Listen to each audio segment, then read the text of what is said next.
پرانے زمانے کی بات ہے، ایک دور دراز علاقے میں ایک غریب سی بڑھیا رہتی تھی۔ ایک دن وہ سیدھا شہر کے سلطان سلیمان خان کے دربار جا پہنچی۔ نہ کوئی جانتا تھا کہ یہ بڑھیا واقعی ہی عام عورت ہے یا کوئی جادو جاننے والی۔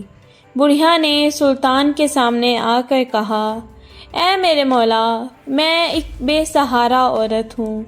روزی کمانے کے لیے ریت دیکھتی ہوں اور ستاروں کا حال بتاتی ہوں، مگر لوگ مجھے جادوگرنی اور جھوٹی کہہ کر مارتے پیٹتے ہیں، حالانکہ میں ان سب باتوں سے پاک ہوں۔ آج میں تیری پناہ میں آئی ہوں، شاید تو میری فریاد سن لے۔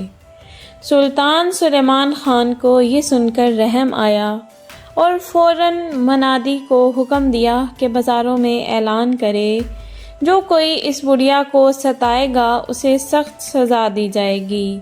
کچھ دن بعد وہی بڑھیا پھر دربار آئی اور دربان سے کہا کہ سلطان سے ملنا چاہتی ہوں۔ جب وہ اندر پہنچی تو سلطان نے پوچھا، اب کیا حاجت ہے؟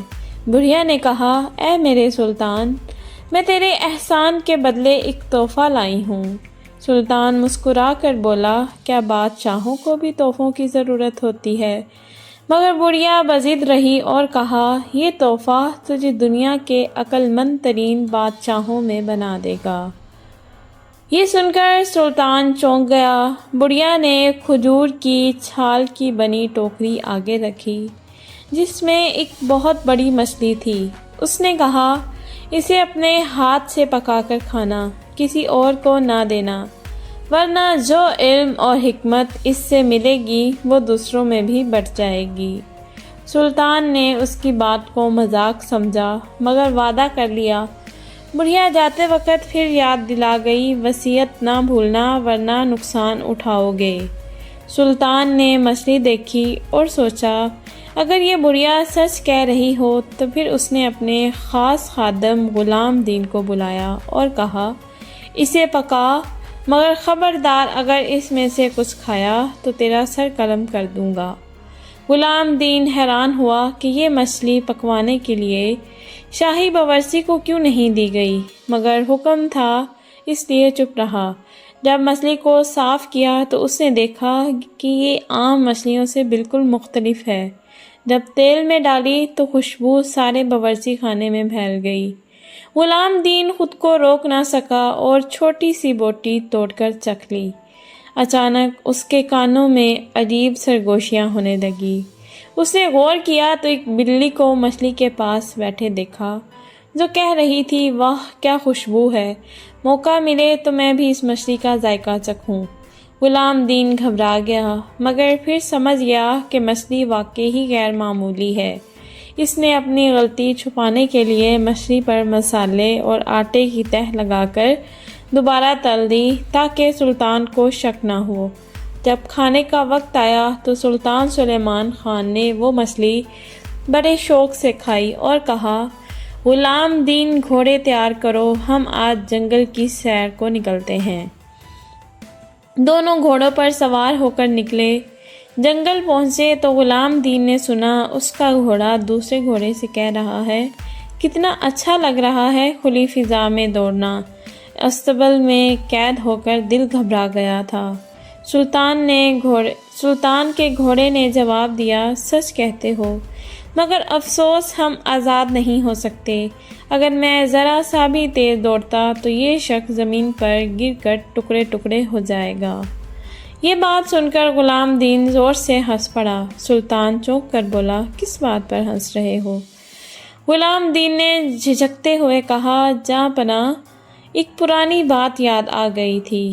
مگر سلطان کے دل میں شک بیٹھ گیا، یہ غلام دین نے ضرور مچھلی میں سے کچھ کھایا ہے۔ وہ بار بار بڑھیا کی وصیت یاد کر رہا تھا اور دل ہی دل میں گھٹتا رہا۔ جب دونوں واپس محل پہنچے تو سلطان نے غلام دین کو حکم دیا کہ کھانے کی تیاری کرو اور میرے قریب کھڑے ہو کر یہ پانی کا پیالہ تھامے رکھو جب تک میں نہ کھاؤں۔ غلام دین خاموشی سے حکم بجا لایا۔ اسی دوران دو پرندے محل کے ہال میں آ گئے۔ ان میں سے ایک کی چونچ میں سنہری بال کی ایک لٹ تھی۔ وہ دوسرے پرندے سے بولا، یہ دیکھ، یہ بال اس شہزادی کے ہیں جس کے بال سونے جیسے ہیں۔ دوسرے پرندے نے وہ لٹ چھیننے کی کوشش کی، مگر وہ ہاتھ سے چھوٹ کر زمین پر گر گئی اور ایسی آواز نکلی جیسے کوئی سونے کا سکہ گرا ہو۔ غلام دین کے ہاتھ سے پانی کا پیالہ چھوٹ گیا اور وہ بڑبڑا کر پیچھے ہٹ گیا۔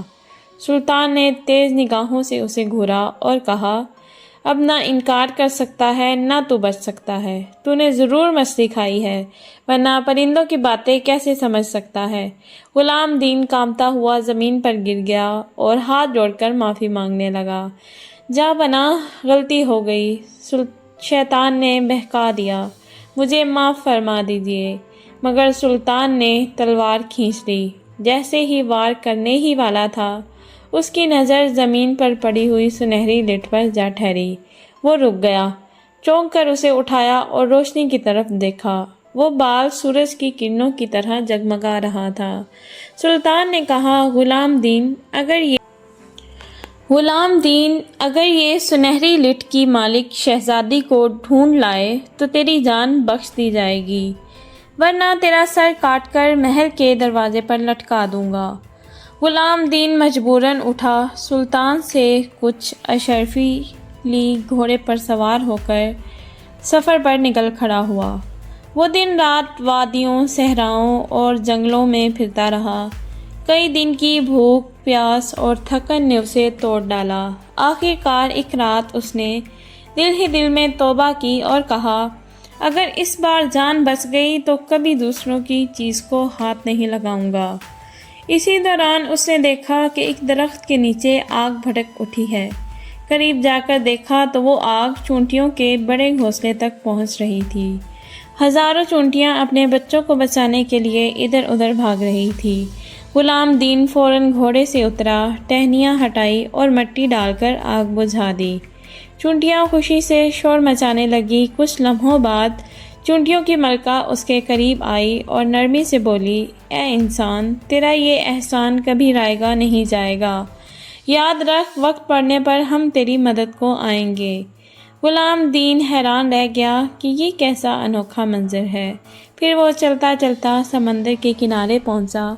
وہاں 3 مچھوارے بیٹھے تھے۔ انہوں نے پوچھا، اے اجنبی، یہاں کیا کر رہا ہے؟ غلام دین نے جواب دیا، میں اس شہزادی کو تلاش کر رہا ہوں جس کے بال سونے جیسے ہیں۔ کیا تم نے کبھی اس کے بارے میں سنا ہے؟ مچھوارے ایک دوسرے کو دیکھ کر مسکرائے اور کہا، ہاں، ہم تمہیں اس تک پہنچا دیتے ہیں، ہماری کشتی پر آ بیٹھو۔ غلام دین خوشی خوشی کشتی میں سوار ہو گیا، مگر جیسے ہی کشتی سمندر کے بیچ پہنچی، وہ مچھوارے اس پر ٹوٹ پڑے، اس کے پاس کی ساری رقم چھین لی اور اسے سمندر میں پھینک دیا۔ غلام دین ڈوبنے لگا۔ اس نے موت کو اپنے سامنے پایا، مگر اسی وقت ایک لکڑی کا تختہ تیرتا ہوا ملا، جسے پکڑ کر وہ بڑی مشکل سے دوبارہ ساحل پر پہنچ گیا۔ ہلاک ہو کر ریت پر بیٹھ گیا اور رونے لگا، یا اللہ، پہاڑوں، جنگلوں، دریاؤں سب کاٹ ڈالے، مگر شہزادی کا پتہ نہ ملا۔ اب کیا کروں، کہاں جاؤں؟ ابھی وہ سوچ ہی رہا تھا کہ اچانک آسمان پر 2 بڑے باز نمودار ہوئے۔ وہ آپس میں لڑنے لگے، یہاں تک کہ ایک زخمی ہو کر زمین پر گر گیا۔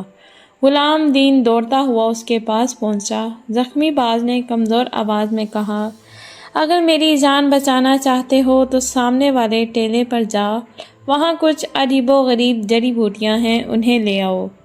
غلام دین نے جلدی سے جا کر پتے توڑے، نچوڑ کر زخمی باز کے منہ میں ڈال دیے۔ چند لمحوں میں زخم بھر گیا اور باز صحت یاب ہو گیا۔ باز نے غلام دین کو دیکھ کر کہا، اے انسان، تیرا دل نیک ہے، اس لیے رب نے تجھے میری مدد کے لیے بھیجا۔ اب بتا، تو اس ویرانے میں کیا تلاش کر رہا ہے؟ غلام دین نے پوری داستان سنائی۔ باز نے غور سے سنی اور کہا، وہ شہزادی سمندر کے پار نہیں بلکہ چاندی کے پہاڑ میں ہے، یہاں سے 2 دن کی مسافت پر، مگر محتاط رہ، اس پہاڑ کے گرد خوفناک کیڑے مکوڑے ہیں۔ غلام دین نے اللہ کا شکر ادا کیا اور عزم کیا کہ چاہے جان ہی کیوں نہ جائے، وہ شہزادی تک ضرور پہنچے گا۔ باز نے کہا، اگر تو واقعی شہزادی یاسمین کے دیدار کا خواہش مند ہے تو سن، میں تیرے اوپر سے پرواز کرتا رہوں گا تاکہ محفوظ راستہ دکھاؤں، مگر محتاط رہ، یہ سفر آسان نہیں۔ غلام دین نے باز کا شکر ادا کیا اور باقی جڑی بوٹیاں بھی اپنے ساتھ باندھ دی۔ پھر وہ آگے بڑھا، باز فضا میں پرواز کرتا رہا اور اسے دائیں بائیں کے خطرات سے بچاتا رہا، یہاں تک کہ غلام دین بغیر نقصان کے چاندی کے پہاڑ تک پہنچ گیا۔ پہاڑ کے دامن میں کھڑے ہو کر اس نے اوپر نظارہ کیا۔ بلند چوٹی پر ایک شاندار سلطنت تھی، چمکتی ہوئی دیواریں اور چھتیں جیسے سورج کی کرنیں پہاڑ پر اتر آئی ہوں۔ جب اس نے لوگوں سے ایک شاہی محل کے بارے میں پوچھا تو سب نے اشارہ کیا کہ ایک ایسی عمارت کی طرف جس کے دروازے خالص چاندی کے تھے۔ غلام دین دربار میں داخل ہوا اور بادشاہ کے حضور پیش ہوا، جھک کر عرض کیا، جاں پناہ، میرا آقا سلطان سلیمان خان اپنی شادی کے لیے شہزادی یاسمین کا ہاتھ مانگتا ہے۔ میں اس کی طرف سے رشتہ لے کر آیا ہوں۔ میرے پاس شہزادی کے لیے نایاب تحفہ تھا، مگر بدقسمتی سے سفر میں لوٹ گیا۔ بادشاہ نے اس کی بات سنی اور حیران ہوا کہ غلام دین کیسے ان خطرناک جنگلات سے سلامت گزرا۔ وہ کہنے لگا، اب تک جو بھی یہاں آیا اسے ہمارے گرد رہنے والے دیو ہیکل کیڑے مکوڑے نے چیر دیا، مگر تو زندہ کیسے پہنچا؟ یہ میرے لیے بھی معمہ ہے۔ پھر بادشاہ نے سخت لہجے میں کہا، اگر تو واقعی سچا ہے اور میری بیٹی کا رشتہ چاہتا ہے تو پہلے ایک امتحان پاس کرنا ہوگا۔ جا اور 3 دن کے اندر جنگل سے سوج مرد کے پتھر ڈھونڈ کر لا، پھر انہیں سوراخ کر کے ایک ہار بنا۔ اگر کامیاب ہوا تو بات آگے بڑھے گی، ورنہ تیرا سر تیرا بدن سے جدا کر دیا جائے گا۔ غلام دین کے قدم لڑکھڑا گئے۔ اس نے سوچا، یہ کیسے ممکن ہے؟ اس جنگل میں زہریلے سانپ، بچھو اور بڑے بڑے حشرات ہیں، میں تو ایک زمرد نہیں ڈھونڈ سکتا۔ مجبور ہو کر وہ جنگل کی طرف چل پڑا۔ شام تک ایک بھی زمرد نہ ملا۔ دل شکستہ ہو کر وہ بیٹھنے ہی والا تھا کہ اچانک کسی باریک آواز نے پکارا، کیا تو وہی نوجوان نہیں جس نے ہمیں آگ سے بچایا تھا؟ غلام دین نے چونک کر دیکھا تو سامنے چونٹیوں کی ملکہ اپنے لشکر کے ساتھ کھڑی تھی۔ اس نے غلام دین سے حال پوچھا۔ غلام دین نے پوری کہانی سنائی اور کہا، اب میں تباہ ہو گیا ہوں، نایاب زمرد بھی نہیں ملا، کل کے بعد تو میرا سر ہی قلم ہو جائے گا۔ چونٹیوں کی ملکہ مسکرائی اور بولی، فکر نہ کر، تیرا احسان ہم پر قرض ہے، تو آرام کر، ہم سب مل کر تیرے لیے نایاب زمرد ڈھونڈ لائیں گے۔ پھر چونٹیوں کے لشکر ہر سمت دوڑ پڑے۔ جہاں کہیں نایاب زمرد کا پتھر ملا وہ فوراً لائے اور اپنی کارکن چونٹیوں کو دیتے، جو نہایت باریک ہنر سے انہیں سوراخ کر دیتی۔ 2 دن کی محنت کے بعد تیسری صبح غلام دین کے سامنے زمرد کا ایک نہایت حسین ہار رکھا ہوا تھا۔ وہ حیرت اور خوشی سے رو پڑا، چونٹیوں کی ملکہ کا شکریہ ادا کیا۔ وہ ہار لے کر بادشاہ کے پاس گیا۔ بادشاہ نے جب دیکھا اس نے کہا، میں مانتا ہوں تو واقعی غیر معمولی شخص ہے، یہ ہار انسان کو نایاب بنا سکتا ہے۔ میں نے یہ شرط صرف اس لیے رکھی تھی کہ جو بھی میری بیٹی یاسمین کا رشتہ مانگے اس کی عظمت اور قابلیت ثابت ہو جائے۔ آج تو نے یہ ثابت کر دیا۔ اسی رات بادشاہ نے شاندار دعوت رکھی۔ دربار میں امیر، وزیر، سردار اور شہزادے سب جمع ہوئے۔ جب سب بیٹھ گئے تو کمرہ روشن ہوا اور شہزادی یاسمین چاندی کے پردے کے پیچھے سے نمودار ہوئی۔ ان کے سنہری بال جھلک رہے تھے جیسے سورج کی کرنیں بکھر رہی ہوں۔ غلام دین نے پہلی بار شہزادی کو دیکھا تو دم بخود رہ گیا۔ وہ اتنی حسین تھی کہ ہر دیکھنے والا حیران رہ گیا۔ شہزادی بھی غلام دین کو دیکھ کر مسکرا دی۔ اس کے چہرے کی معصومیت اور بہادری اسے دل ہی دل میں بھا لیا۔ بادشاہ نے سب کے سامنے اعلان کیا، یہ نوجوان دور دراز ملک سے آیا ہے۔ اس نے وہ کارنامہ کر دکھایا جو نہ کسی انسان نے کیا نہ جنوں نے۔ اب یہ میری بیٹی یاسمین کے نکاح کے لائق ہے۔ پورے حال میں تالیوں کی گونج سنائی دی۔ غلام دین کو جیسے نئی زندگی مل گئی، مگر شہزادی یاسمین کے دل میں یہ خیال بھی پیدا ہوا کہ غلام دین صرف پیغام لانے والا تھا اور جس کے لیے یہ رشتہ آیا ہے وہ سلطان سلیمان خان ہے۔ اس خیال نے اس کے دل میں ایک عجیب کشمکش پیدا کر دی۔ یاسمین بڑے غور سے غلام دین کی پوری کہانی سنتی رہی۔ اس کی آنکھوں میں حیرت اور دل میں محبت بڑھتی گئی۔ آخرکار اس نے نرمی سے کہا، غلام دین، تم کیوں نہ ہماری سلطنت میں ہی رہ جاؤ؟ ہم دونوں نکاح کر لیں اور یہاں اپنی زندگی بسر کریں۔ غلام دین نے عاجزی سے جواب دیا، میں تو ایک خادم ہوں، شہزادوں اور بادشاہوں جیسا مقام میرے پاس کہاں؟ یاسمین مسکرا کر بولی، اے غلام دین، مرد اپنے عمل سے پہچانا جاتا ہے، اپنے عہدے یا لباس سے نہیں۔ تمہارے اندر کی سچائی اور بہادری ہی تمہیں سب سے بڑا بناتی ہے۔